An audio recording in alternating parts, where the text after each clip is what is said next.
السلام علیکم ورحمۃ اللہ وبرکاتہ۔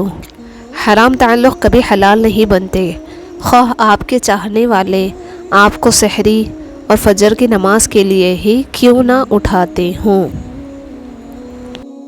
حضرت علی رضی اللہ عنہ نے فرمایا کہ تمہارے لیے بطور ادب یہی کافی ہے کہ تم ان اشیاء سے اجتناب کرو جو تمہیں دوسروں میں اچھی نہ لگیں۔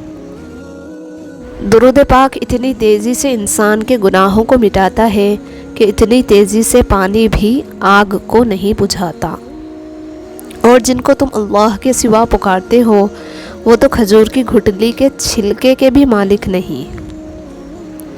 اگر کچھ سیکھنا ہے تو آنکھیں پڑھنا سیکھو، لفظوں کے مطلب تو ہزار نکلتے ہیں۔ انسان جب اچھا سوچتا ہے تب اللہ خود بخود اس کے راستے آسان کر دیتا ہے۔ محنت کرنے میں کبھی بے عزتی محسوس مت کرنا، کامیاب وہی ہوتے ہیں جو ہر حال میں جینے کا ہنر جانتے ہیں۔ وہ اپنی رحمت کے لیے جس کو چاہتا ہے خاص طور پر منتخب کر لیتا ہے۔ انسان کے کردار کا اندازہ صرف مسجد میں سجدوں سے نہیں بلکہ بازار میں اس کی تجارت، دفتر میں ایمانداری اور لوگوں سے اس کے رویے سے لگایا جاتا ہے۔ ہر رشتے کو یہ تین چیزیں جوڑتی ہیں: عزت، اعتبار، پیار۔ اگر ان میں سے ایک بھی کم ہو جائے تو رشتے خود ٹوٹ جاتے ہیں۔ غلطی ہو تو مان لیں اور غلط فہمی ہو تو دور کر لیں، یہی اچھی اور پرسکون زندگی گزارنے کا سلیقہ ہے۔ جس وقت منفی سوچ جڑ پکڑے اور مایوسی انتہا کی گہری ہو جائے تو سمجھ جاؤ کہ یہ شیطان کا آخری وار ہے جو ٹھیک اس وقت پڑ رہا ہے جب وہ تمہارے انعام سے واقف ہو چکا ہے۔ بعض اوقات دعائیں رب کے فیصلے نہیں بدلتی بلکہ آپ کا دل بدل دیتی ہے اور رب کے فیصلے کے مطابق کر دیتی ہے۔ لوگوں سے ملتے وقت اتنا مت جھکو کہ اٹھتے وقت سہارا لے کر اٹھنا پڑے۔ اگر مقصد میں ناکام ہو جائیں تو مایوس نہ ہو، کیونکہ کسی بھی کتاب میں نہیں لکھا کہ پیروں میں قیمتی جوتے نہ ہوں تو آپ چلنا چھوڑ دیں۔ ہو سکتا ہے کسی شخص کی نیت درست ہو لیکن اس کا عکس دکھانے والے کی نیت ٹھیک نہ ہو، لہٰذا ہر سنی سنائی بات پر یقین نہ کریں۔ خدا کی جنت چاہتے ہو تو اس کے بندوں کی زندگی جہنم بنانا چھوڑ دو، یہی دین کا خلاصہ ہے۔ تم قطرہ مانگتے ہو، میرا رب دریا عطا کرتا ہے۔ خدا کے ترازو کے آس پاس داڑھیوں، تسبیحوں، مصلوں، برقعوں اور حجابوں کا ڈھیر لگا ہوا ہے، اور پھر کیا ہی کمال کا نظارہ ہوگا جب خدا تعالی صرف نیتیں تولنے کا حکم دے گا۔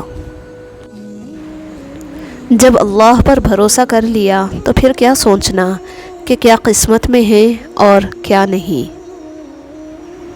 جب آپ ننگے پاؤں ہوں اور خدا آپ کو جوتوں سے نوازے تو اپنی چال تبدیل نہ کریں۔ بچہ بڑا ہو کر سمجھ جاتا ہے کہ ابا کی پابندیاں ٹھیک ہی تھیں، اور بندہ مرنے کے بعد سمجھ جائے گا کہ اس کے رب کی پابندیاں ٹھیک تھیں۔ گناہوں میں سب سے بڑا کبیرہ گناہ کسی کا دل دکھانا ہے۔ اپنی زندگی میں رنگ بھرنے کا اختیار کسی کو بھی نہ دیں، ہو سکتا ہے کہ اس کے پاس سیاہ رنگ کے سوا کوئی اور رنگ ہو ہی نہ۔ اچھی زندگی گزارنے کا ایک طریقہ یہ بھی ہے کہ جتنے مرضی بڑے عہدے پر پہنچ جائیں مگر کسی کو محسوس نہ ہونے دیں کہ آپ بڑے ہو۔ خود کو سادہ اور عام رکھیں، پرسکون رہیں گے۔ یاد رکھیں کہ آپ کا اصل سٹیٹس یہی ہے کہ کوئی آپ کے سامنے بیٹھ کر خود کو حقیر نہ سمجھے۔ یہ ضروری نہیں کہ ہماری ذات سب کو ہی پسند آ جائے، ہر انسان میں کچھ خامیاں تو کچھ خوبیاں ہوتی ہے، بس کوشش کریں کہ اپنی زندگی ایسے جیو کہ اپنے رب کو پسند آ جائے۔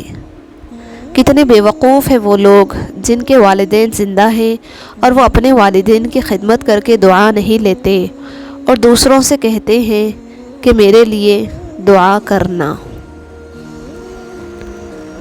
کسی کے صبر کا امتحان نہ لیا کرو، میں نے ایسا کرنے والوں کو اکثر پچھتاتے دیکھا ہے۔ اسلام اتنا خوبصورت مذہب ہے کہ مسکرانے پر بھی آپ کو اجر ملتا ہے، یہاں تک کہ غصے کی حالت میں خاموش رہنے پر بھی۔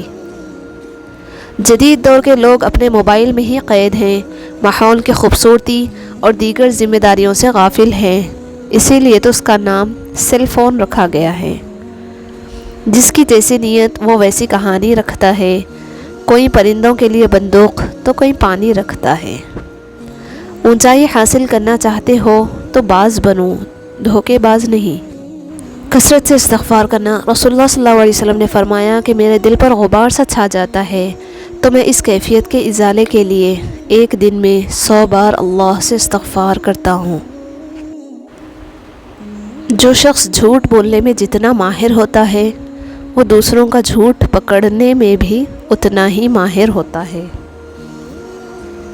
زندگی اتنی لمبی نہیں کہ دوسروں کو خوش کرتے پھرے۔ جب مقصد حیات اللہ کریم کو راضی کرنا ہے تو ناشکرے اور ناقدرے لوگوں کو کیوں خوش کیا جائے؟ خوش رہے، خوشیاں بانٹے۔ جب تم اپنے ماں باپ، بہن بھائیوں کے ساتھ بیٹھو تو الحمدللہ کہا کرو، کیونکہ کچھ لوگ ان لمحات کو ترستے ہیں۔ نہ عورت بری ہوتی ہے نہ مرد برا ہوتا ہے، برا صرف وہی ہوتا ہے جو اللہ رب العزت کے قائم کردہ حد کو ختم کرتا ہے۔ جو تم سے تنگ ہو اسے چھوڑ دو، بوجھ بننے سے یاد بن جانا بہتر ہے۔ پرانے لوگ سمجھدار تھے، تعلقات سنبھالتے تھے، پھر لوگ پریکٹیکل ہو گئے، تعلقات سے فائدہ نکالنے لگے۔ اب لوگ پروفیشنل ہیں، فائدہ ہو تو تعلق رکھتے ہیں۔ وقت، موسم اور لوگ سب کی ایک سی فطرت ہوتی ہے، کب کون کہاں بدل جائے پتہ ہی نہیں چلتا۔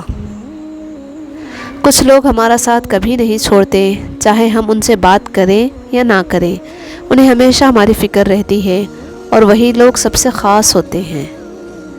ہمیشہ ان لوگوں کا چناؤ کریں جن کو عزت دینے پہ وہ خود سے بڑھ کر آپ کو عزت دیں، اور یہی بہترین لوگوں کی نشانی ہے۔ دوسروں کی مدد کرنے کے لیے ضروری نہیں کہ آپ طاقتور یا بہت امیر ہوں، صرف آپ کا رحم دل ہونا ہی کافی ہے۔